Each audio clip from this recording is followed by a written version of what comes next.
Hi, my name is Elle Billing. I am a chronically ill queer femme, and I'm tired. I'm here this episode and every episode to dig at the roots of our collective fatigue, explore ways to direct our care in compassionate and sustainable ways, and to harness creative expression to heal ourselves and to heal our world. Welcome to Hoorf, Radical Care in a Late Capitalist Hexscape.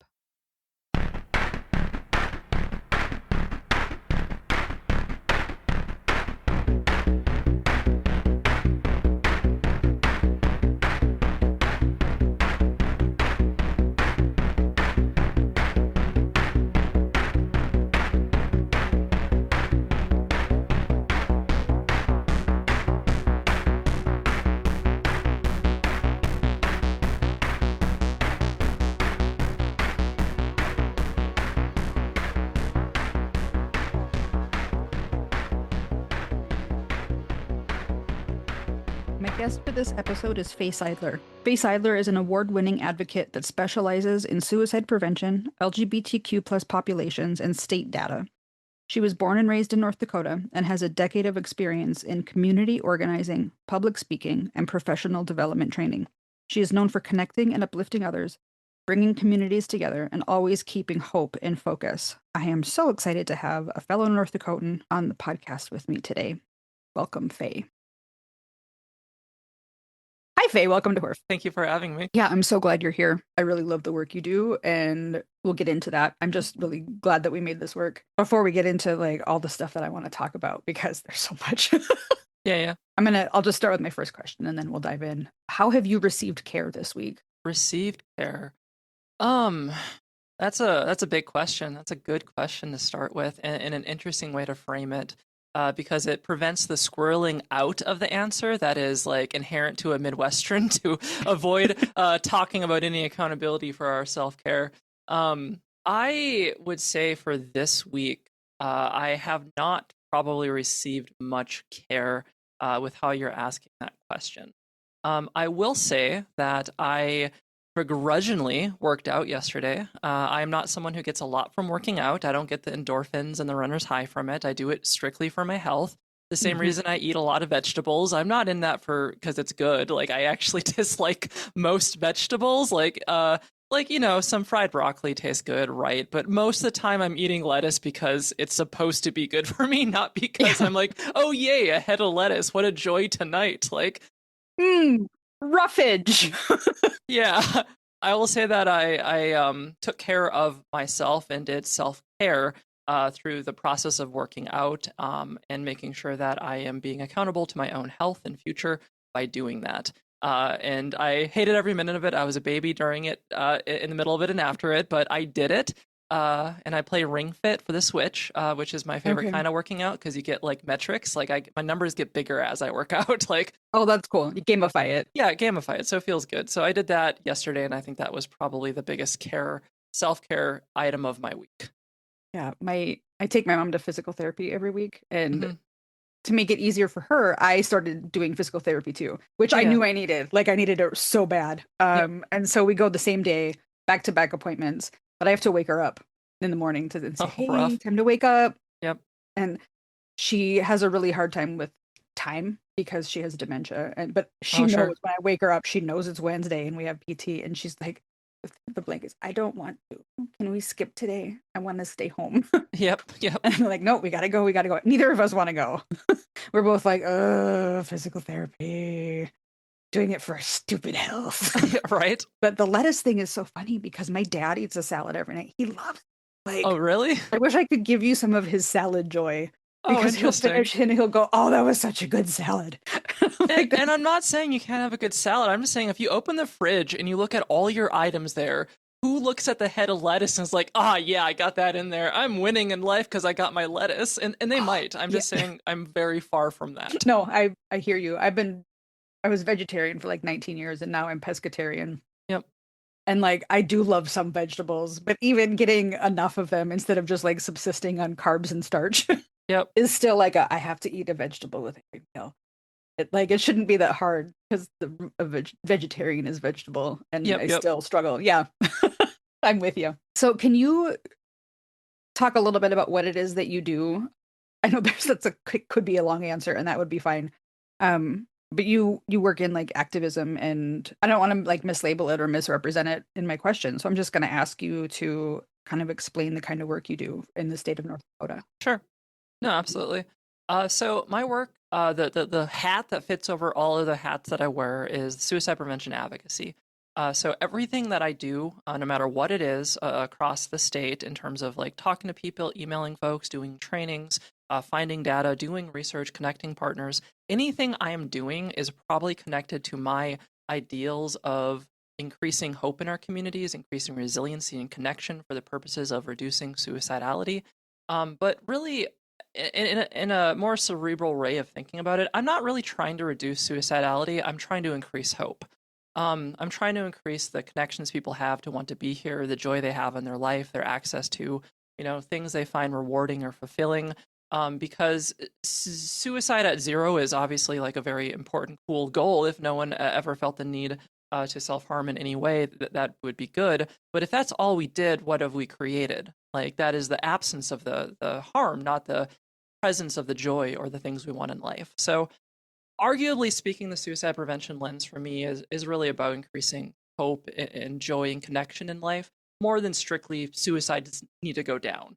And Hmm. there's a different approach when you consider that when you're doing your work.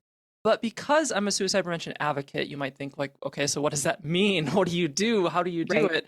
And the thing is, suicide is multifactorial. It's complex. Um, for people who are experiencing it, there's never one cause for it. There's never necessarily one moment. One moment can be the end of a series of events that created a catalyst, sure, but it is a series of events that gets us there. So when I think about suicide prevention, it is very holistic. It is the whole system of life and health. And when I think about it, I think of the through line of life. That is, you are born, you start to experience things, you start to learn about life, you grow up, you have parents, friends, you go to school. Usually those are things that happen. You eventually graduate or don't. You eventually maybe go on to college or don't. You have a career or you don't. You have a partner and whatever. I look at the systems and I think across the entirety of your life, are you able to meaningfully find connection and hope and support? So, to make that more concrete, is a youth safe? Do they have a person they can talk to if they're experiencing a mental health crisis? Do they have appropriate people to talk to if they're going through some kind of trauma? If they've experienced very multitudes of hardship, do they have safe and trusted adults to talk to? If they're, let's say, dropping out of high school or experiencing something like that as a young adult, do they know things like youth works exist? Do they know that they can get these services from these different sectors across our state? Do they know how to find a career that they can still feel fulfilled at, that they could still make a life through? Could they pursue a GED if they wanted to? Could they get that and then go to college if they wanted to? So thinking about that at every level of life, I try to connect people to the sectors and systems that exist across our state. And that could be connecting them to youth works and experiences of young adult homelessness, but that could be connecting them to like 988, our suicide prevention lifeline, if they're experiencing severe acute depression or suicidality. But it's also empowering people, and that is, let's say life didn't go well, you experienced a lot of abuse as a young person, you dropped out of high school, you are a disconnected young adult. I also come in to say that, okay, that is rough, but I've been in very similar circumstances. And what do you want to do? Like, you don't have to do anything. Like, what do you feel is where you want to be in your life? And maybe they are an artist and they want to do more with their art. And I could be like, you can do that. And here's how you can. You can connect with community. You can find mentors. You don't have to go to college. You don't have to worry about that. You can still develop what you want to develop. So Hmm. my role in the state is everything, but it often is that connection piece. It's connecting people to experts that know more about particular things than I do in the work of homelessness, economic insecurity, mental health help, therapy, all of that.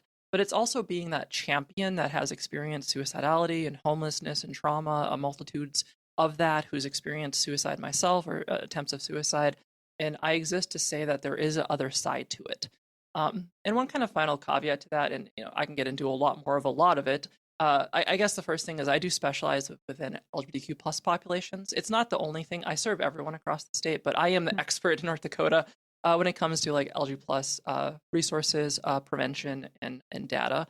But the other point I wanted to get into is just that I think that a lot of people in my shoes have the message that anyone can do anything they want, or just put your mind to it.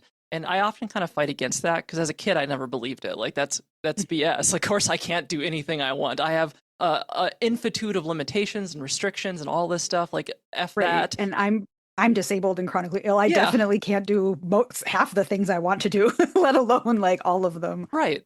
Yeah.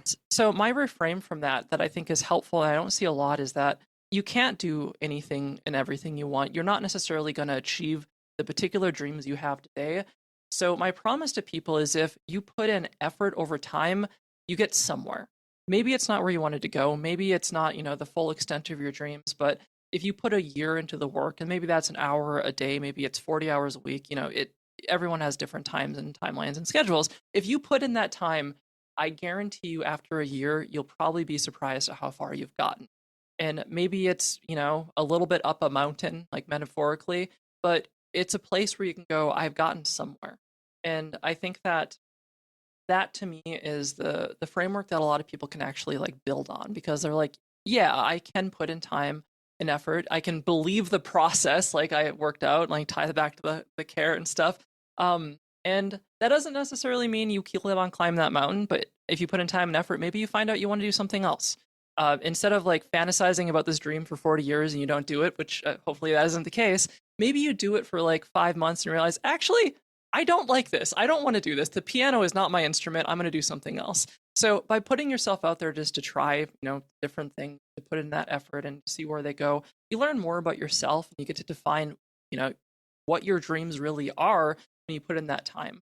So I bring all that up just to say, and the way that I build hope with people is that accessibility to the possibility of a future, and that is try. You maybe aren't going to be the best person that's ever done this. You're not going to be, the best archer in the world, but you're going to find some fulfilling, meaningful contributions that you can make that you feel good about in your life. So that's like the message that I just try as a suicide prevention advocate to really instill in people, that tomorrow can be better. Not that it will be better, but it can be better. It can be. Yeah, that's a lukewarm positivity that I herald forward into the future. I really appreciate that realism, though. I think we can get stuck in one of the two polar opposites of like everything is terrible or I can do anything that I want to do, and both of those lead to hopelessness, I think. Yep. Because I remember when I was teaching high school, I had a student who, when you asked him what he wanted to do after graduation, he was going to go to Boise State University and play football. Okay. He had never played football a day in his life. He was convinced he was going to be a walk-on because he could play like catch like football catch with his cousins, and they wrestled around with the ball. And completely unrealistic, right? BSU is like a really good college team, and like he had no skills, and he weighed maybe 95 pounds. This kid would have been like snapped in half. Yep. And trying to talk to him about what a realistic goal was. Yep. Like he was so single-minded about playing football for Boise State, and like realizing that like he couldn't, like that was the only thing he was thinking of. So then that I can do anything I want led to like hopelessness and helplessness. Well, like if I can't do that, then what's the point of doing anything? Yeah. Where it's just as bad as starting out thinking I can't do anything. Yeah. But trying to help people zero in on those like realistic goals. But also not holding them back. Like that was where we struggled as a team of teachers, was like, we want to encourage kids to strive. But realistically, like where's the line between? Yeah, how do you gentle parent them? Yeah, exactly. How do you gentle parent them? Yes. I will say one frustrating thing, generationally, as someone who's getting older, right? I have benefited from the knowledge that I can listen to my elders because they've experienced decades of life longer than me and probably have some answers on things. I don't trust them if they talk about AI, I will say, not to be too ageist on that, but like some technological things, like they maybe don't have the wisdom about some of them. But I will say that all the truths of life, of like, relationships and aspirations and disappointments, like someone who is an elder has gone through so many things that you can listen to them to learn about, you can prevent having to learn these through your own mistakes. But I also feel that that lesson takes a while for people to learn. And it feels like people have to like fail on their own to learn that they should start to listen to other folks and they don't actually have to like reinvent the wheel on everything. Oh, for sure. Yeah, like I'm in my 40s now, and I'm like, oh Yeah. yeah, now I know what my parents were talking about Yeah. a little bit, like Well, I also not think like completely. when my parents were this age, I'm just like, oh, this is what adults know at this age. Wow, they were really underinformed from what I considered or had hoped when I was a youth. Yeah, there's that. There's that too. Yep, I said something about that to my dad the other day. That actually one of the most comforting conversations I had with him about 10 years ago was Hmm. in my kitchen, and I was really struggling at the time, and he asked what he could do to support me. I'm like, "You're here. Like, that's great." I said, I really felt like I'd have my shit together by now, and I don't. And like, I feel like I'm such a huge disappointment." And he hugged me and said, "You're doing great. Like, I'm so Yeah, proud yeah. of you." And I'm like, "But you have like you're so put together, and I'm so not. And I just thought I'd know what I was doing by now." And he kind of like gave me a look, and he goes, "No one knows what they're doing. We just move from one crisis to the next." He's like, "We just moved from one crisis to the next with a little more knowledge than we had last time." Oh, that is so real. And that's like the if I were to hold up a sign so I could save time, I would hold that sign up to 20-year-olds like all of the time because they are convinced that if they are not famous or have everything figured out by 25, their life is over. And I'm like, no, the 20s are a perfect time to figure life out and make mistakes. It is like you don't have to be perfect then or ever, but especially not in your 20s. Like, please Yeah. take some of that weight off. Be kind to yourself. Yeah, but the thing is, my dad is like my rock. He's like Yeah. one of the most, to me, I've lived with my parents for 5 years now, and so Yeah. I think I have a more realistic picture of like my parents and their relationship and how my dad functions.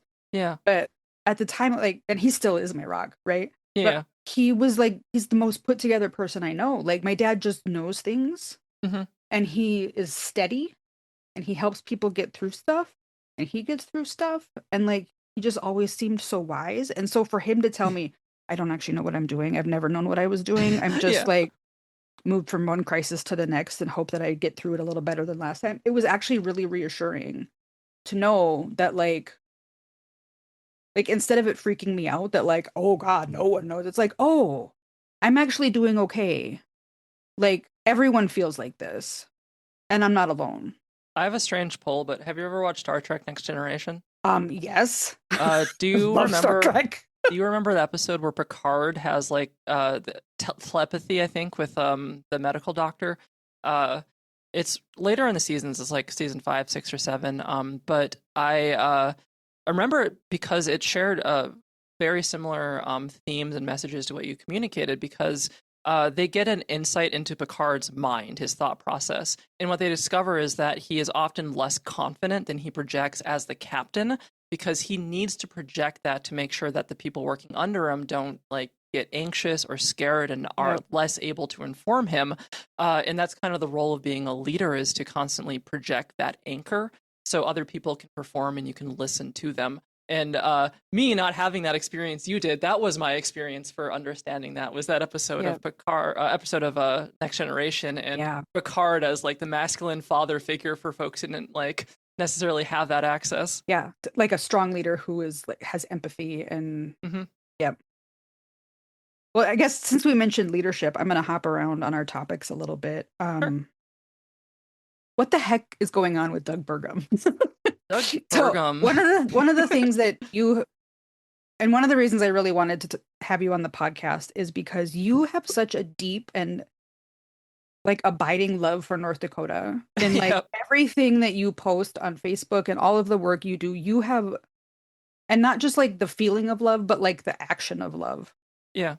Like everything you do is because you love North Dakota and the people who live here.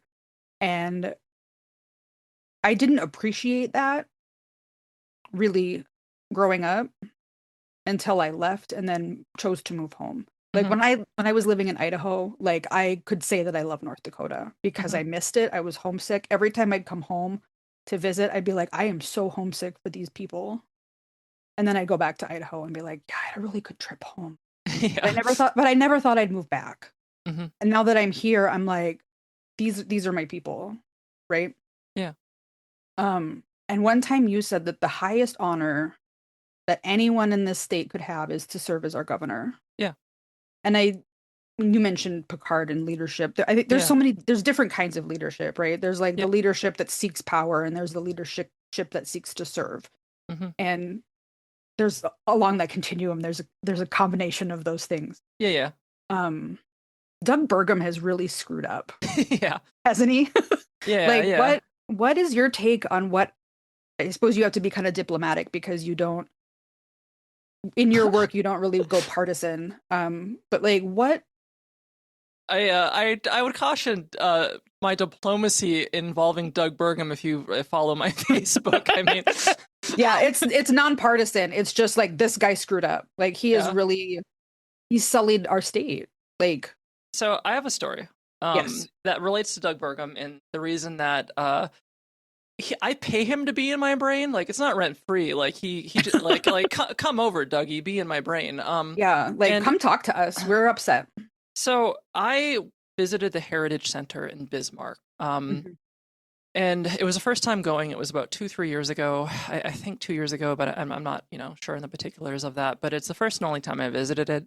And I was walking around it, and it was a lot of art from indigenous communities, and a lot of this art pieces that talked about the land, and honoring and respecting the land, and the different heritages and practices of our different indigenous communities in it.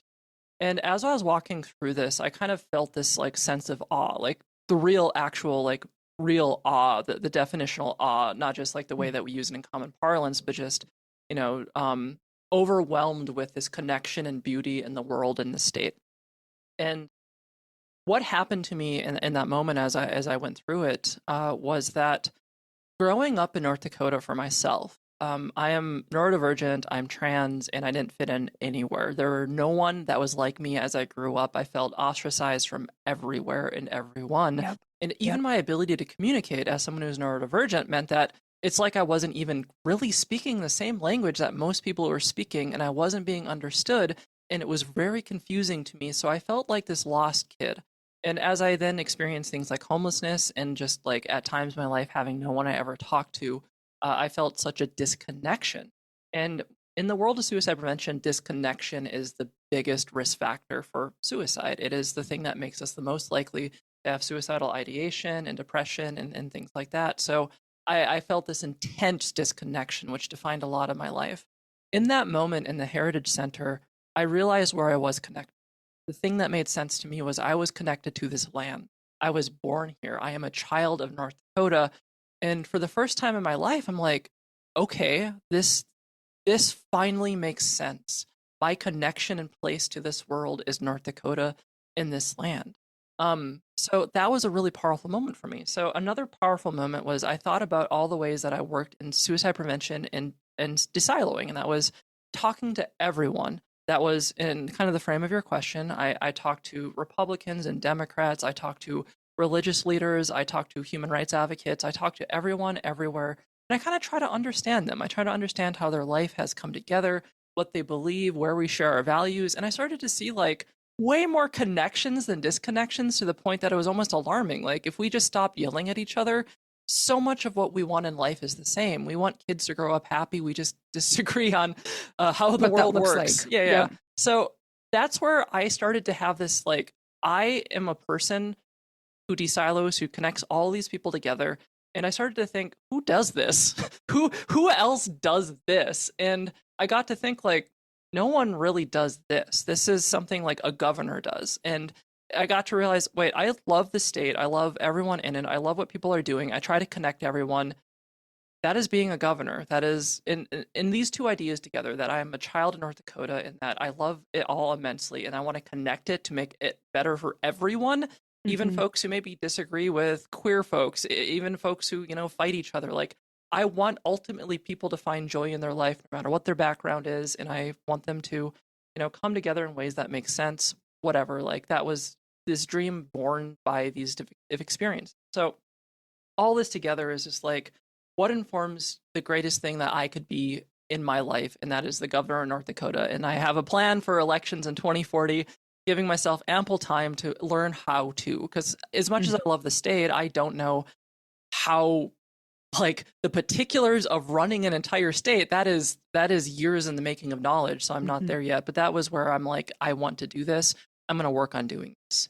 So that's my backstory. And then you have Mr. Burgum, Doug Burgum, former Governor Burgum, now a Secretary of Interior Burgum, who achieved that goal as the underdog in the 2016 election. Right? And like, never done politics. No, he was just and ran on that because he's like, I can bring people together. Like, I understand you all. This guy was a cheerleader, a self-identified cheerleader of the state. He was a Microsoft. He was this like, I was a chimney sweep. And he actually said, I swear, I could be wrong about this, but he said he shined shoes at one point. Like, he has this like mythologized version of rags to riches that he likes to like put out there. And then he like sold his company to Microsoft, made allegedly a billion or more dollars. Like that's where his, finances come from. But you look at his pictures of like the early 2010s, you look at his commitment to revitalizing downtown in a way that people kind of agreed with. Like he's credited as in some way invigorating our state and getting young people back into it. Like he's this legendary visionary of North Dakota that got elected governor based on this idea that he would lead with like reason and compassion. He cries, tears up during his State of the Union in 2017 for North Dakota, or State of the State address, and says a story about this homeless young man that he interacted with and how awful and horrible that was, and how they should be able to help people out, and that we should balance the budget, we should lower taxes, but not at the compromise of the compassion to the fellow people of the state. The beauty of the state is where Doug Burgum was. And then fast forward 9 years, and he's just like, let's drill, baby, drill. Let's destroy the ecosystems of this world. Let's just do everything. Open up the boundary waters and clean coal, like all of that. And do you know what? He could have gotten elected if he was. He could have ran for governor of North Dakota in 2024, and he would have won. There's not a single person that would have doubted his ability to win that election. The only reason that Armstrong said that he was a contender, and I'm pretty sure about this, I guess I don't know for sure if it's the case. I'm pretty sure Armstrong said that he only ran because Burgum wasn't in that race. Like basically no one believed they had a shot against Burgum because he was so well respected by Democrats, by Republicans, by everyone in the state. He was like the hero of North Dakota. And the thing that I think about a lot these days is, he tried to campaign for president, right? He went out there and pretended he had a shot at being president, cosplayed that for a little bit. A lot of funny memes happened where he gave everyone a $20 gas card to vote for him so he could be like inside the Republican primary. Kind of treated as a joke by a lot of the people, not really treated with much respect at all.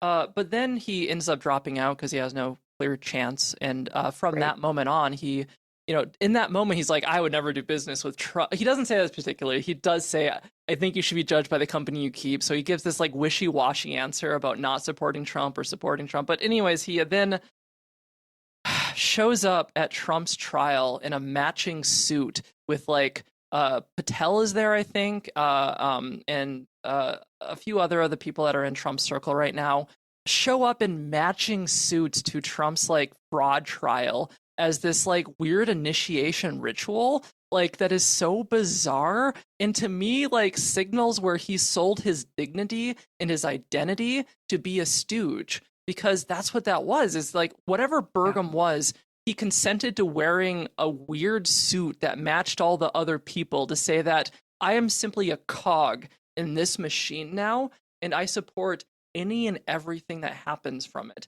So most of the times I talk about Doug and, post about him, I make that connection so explicit that like all of the things that you may not like about the Trump administration, Dougie is 110% behind it. He is 2 seats away from Trump in most of those meetings. He is smiling the weirdest smile, like not to like judge someone's face, but it's so uncanny. It's unnerving. Yeah, it's just like, I don't want, like, I really don't want to get into like this headspace, but I would be comforted if they had like an MRI. Like if I would like to know that Doug is in good mental health and made these decisions with like a good state of mind, because I honestly, his legacy is so big that I still just can't believe what is happening. I can't believe the things he says. I can't believe the things he supports. I can't believe that he is where he, like, it is impossible for me to compromise the Doug Burgum of 2017 and the Doug Burgum of today. Like, I do not know what has to happen for a person to sell everything that they ever cared about for nothing. He has 3,400 followers on Facebook with his interior of the secretary like Facebook page. He had 40,000 as governor of North Dakota. He is less relevant and less respected now than he has ever been. Yeah. One of the things that I didn't know that much about him before. I wasn't living in the state at the time. But one of the interviews that I did with another North Dakota person that I actually grew up with, who owns a business in downtown Fargo, said that at a business conference prior to Burgum being elected governor, the issue, quote fingers, of same-sex marriage came up, and someone asked him about it, and he was like, "It's good for business." Like, Yeah. which was a very pragmatic answer for somebody who was going to eventually be running on the Republican ticket. But like, he was not virulently anti-LGBTQ plus. He vetoed the first anti-trans sports laws in 2021. He did, and I had just moved home actually right around that time. And I remember thinking, okay, so he at least stuck to his guns on that, because earlier he had said that he wasn't going to interfere with any of those things because it would be bad for North Dakota. Mm-hmm. And now he's like part of the Trump administration, which is doing all the things that it's doing. And the conversation we had on that interview was like, he sold his soul. Like, yeah. And so I do the Dougie and Trump comic, like, yeah, I know. and it's like a journey of all the things he's done. And I actually have a story arc in it that concludes, and I kind of thought I was finished with it at that point. I said what I needed to say, but then I got more and more annoyed that it just kept on going. So the Dougie and Trump comic continued. But the moral of the story was a Faustian bargain. Like, that was very clearly a selling of the soul. And the interesting thing about the Dougie and Trump comic that I do is that it is much more intentional than I think people think about. Like, some of the early ones are just like one-off jokes, right? But I often like put in usually 3 to 4 different stories in what is 3 panels of dialogue, usually just like 20 words or less. And each one of them has an implication. Like, almost all the words I choose and why I choose them and why I choose the framing of has an implication. And I don't think people always appreciate that, because they're like, oh, they're making fun of these people. I don't like these people. Yay, laugh, react. But like, the reason I bring that up is that I make it very clear that the punchline of those comics is not Trump. It is Burgum. It is his relationship to power and the fact that he's gotten none.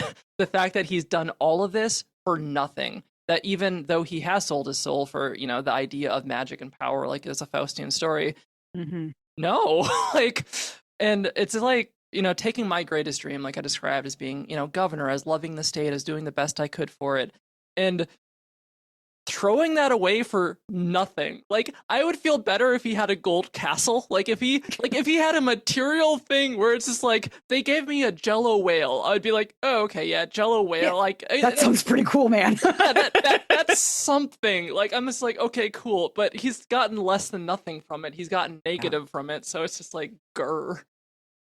Yeah. And so kind of looping back to like, doing things because we have a love for the people and the place where we are. I loved what you said at the very beginning about like your job is about increasing hope. Mm-hmm. Like, that is hard right now. Yeah. I imagine, we live in what I believe every state is purple. Yeah. But people classify us as a red state, and we're working in a place where, budgets get cut for like human service projects and human support. But like, you and I both, I work in art and like connecting people in the way that I do, and you work in advocacy how you do. I guess my next question is kind of pings off the first one where you talked about being Midwest and not taking accountability for taking care of ourselves. But how do we practice like self-care so we can still engage in community care and like continue doing this stuff for the long game? Yeah. There's a lot of ways to answer this. And I think the first and most important that I hope people take from this is that waking up is the win. If you wake up, if you just wake up, that is the win, and everything else you do is a bonus.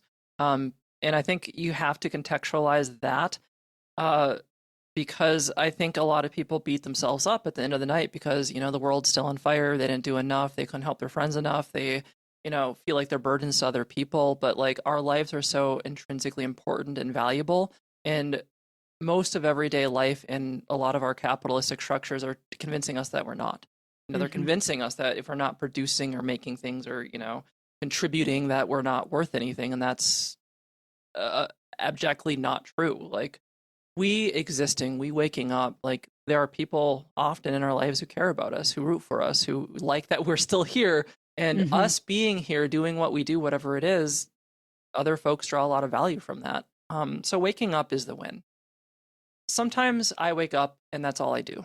Like the day is too hard. It's too overwhelming. I don't want to get out of bed. I think every morning I'm just like, do I have to get out of bed? Like not even for physical therapy. Like just every day. It's just like the bed is warm and comfortable. Why would I ever leave it? And the answer is because like your body gets sore if you're in bed too long. And I'm just like, or you have to pee. Like we have built-in like features that stop us from doing that, unfortunately. But like even on non-PT days, I'll walk by my room and she's like awake and I'm like, how long have you been up? I don't know, I just wanted to lay here. I'm not ready to get up yet. It's very real. So what I also tell people is that it's okay to take an L. That's like what I say when it's a day that I'm not going to be productive and I'm not going to get anything done. But it's important to recognize you are on an L day and recognize that early in the day. Because I think sometimes we get in the car and there's no gas, but we still try to hit the pedal as hard as we can. And we get nowhere and we like doom scroll for 5 hours or, we are, looking for something anxiously and it's not happening, or we're just like clicking on videos after videos. And what we really just need to do is step back from that maybe for a while and, accept that just be easy to yourself that day. Maybe just read. Like you're not going to like save the world. You're not going to find anything. Like you just need to like take that day off. So it's okay to take an L. The other thing to keep in mind with this too, so waking up is a win. Some days aren't going to go good. That's fine. The other thing is that there's a big difference, and people don't always realize this, between things that we call self-care and self-soothing. Self-soothing is a component of self-care. It's not worthless. It's not something to avoid. But if you're only self-soothing, you're not doing self-care. And self-soothing is often those kind of dopamine release, immediate satisfactions that we get. And that could be, the latte that we get. That could be a treat we give ourselves. That could be like, someone that we don't like called us. So we, one, don't answer it. And two, just binge Netflix for 5 more hours. Like it is fine to do this. I'm not saying it's not, but a lot of people will only self-soothe and not self-care. And self-care takes work. Like if self-care is easy, you're probably not doing self-care, because self-care is going to the dentist. Self-care is doing that working out or going to PT. Self-care is doing your taxes no matter how much you don't really want to this year. And all the things that structurally develop your life to create a foundation where tomorrow is easier for you is self-care. So it's important that we are thinking about that when we maneuver through our lives, that we are doing something to build the foundation of our life to assure that we continue to be as healthy as we can, as hydrated as we can. So we do have the energy to do things in the future. And it's hard to do self-care. And if you are at a point where you like doing anything like that, like, going to the dentist, going to the hospital visits, going to the things that we need to keep our life going, like, that's where you have to ask for help, because sometimes you need people to help you with your self-care until you can start helping yourself. And that's where you need friends or family or caseworkers, wherever that comes in, to be able to help you get rooted. And sometimes you need more help, and sometimes it's collaborative help. But the point is that when we're thinking about self-care, it has to be that bigger idea of making sure that your foundations are good, and that you are really taking care of yourself, and to acknowledge, and this is important, that you are worth taking care of, because I think people miss that point a lot. And one of my favorite quotes of Twin Peaks is the idea from Cooper that every day, once a day, treat yourself to something. Don't plan it, surprise yourself. And I think that quote is so rich for the wisdom it has. and so immensely impactful for mental health, because we so often, even people who are like trained therapists or mental health folks or suicide prevention specialists like myself, we're so good at like letting other people know, like, hey, you should do this, you should do that, whatever. And then we don't take care of ourselves. Like we're just like, we're the things that we can shit away or that crap away. That Mhm. we are the thing that we can sacrifice constantly to help other people, and we rarely go, but we also deserve that care and love. Like we also deserve that coming in. We deserve to take care of ourselves at the same level we take care of other people. And that's sometimes missed by care providers in particular. So another thing is that you have to surprise yourself and take care of yourself. And the last thing, and this is like a subsection of many things to answer your question, because these are all things Yeah. I talk about frequently within care and community care and self-care and all that kind of stuff, is the concept of community. Because I think that I don't think that we have really deconstructed as a culture what community actually is. Because here's how I see it being used. And I see it being used in kind of the same framework of intersectionality. And that is in a very like, I don't know the right word to use here, but it's when people approach these concepts, when they are like community or intersectional ideas, it's so often, well, because we should be intersectional, you should help me. Because we should have community care, you should help me in the community. And it's so often people putting down this gauntlet of, because of these values, you should help me. And rarely is it people saying, because of these values, I should give. Because of these values, I should do more work in these communities I'm not part of, at least like supporting them in what way I can. Or because I am part of a community, I should donate to people in my community, I should help them out. So people look at these things as almost transactional, that, because these values exist, we should pull value from the populace into the things we care about. And I don't have like an answer, and I don't have like okay, so this is actually what we should do and this is how it should work. I don't think there is an answer to that, because obviously we've understood intersectionality and community and grassroots and all these, concepts for longer than both of us have been alive. And we seem to be going through the same problems every generation. So I feel like, Right. I was just thinking, like, for me, when I say self-care for community care, is like I take care of myself and practice self-care so I am available to be part of my yeah. community. Because like you said, it's not what can I extract? It's like where can I go and be of service, and where can I be engaging in community and being part of those things. But I definitely see what you're talking about, where like people want the benefits of community without investing in it. And that's honestly where I was going to go, kind of like to that answer and to kind of how you framed it, because I think that's ultimately the approach we can have, is that intentionality of trying to just, in my head, I think about it as a garden. Like you go into a community to plant something, maybe like a tomato plant, maybe something else. You go there, you nurture it, you water it, and maybe you get some tomatoes out of it. Maybe other people get some tomatoes out of it. But the more that we each can invest in that community garden, the more that it will be a benefit to anyone who does need it. And ideally, if we put in that work and other people do, when we need it, it will be there for us. Mm. So to answer kind of the framework of that question, I think that the not meme. Now we say everything's a meme. The you can't pour from an empty cup adage, I guess. Like it's that. Like when we think about self-care intrinsically, it's about making sure that we are healthy in this work as long as possible, generationally as long as possible, because anything you can do in one day does not matter compared to the effort you can put in through years. And if you ever burn out from this work to the point you can't do it anymore, that's losing decades of what you could have contributed. So making Right. sure that you are safe to continue this work as long as possible, and to put in just the smallest amount each day, is way more important than trying to overcommit every day and eventually burning out with it. So I agree to that premise that you have to take care of yourself if you want to be an effective advocate or activist. And if you're a person who's bad at self-care, you can actually trick your brain logically by understanding that if you don't self-care, you're a worse activist. So like if you want to be better at your job, you have to do self-care, which is why I work out reluctantly. Yeah, that's whatever you got to do. So my last question that I ask everybody, what is one true thing that you have learned from your work? One. Yeah, I mean, True, from because my yeah, work. you've dropped some real good gems already.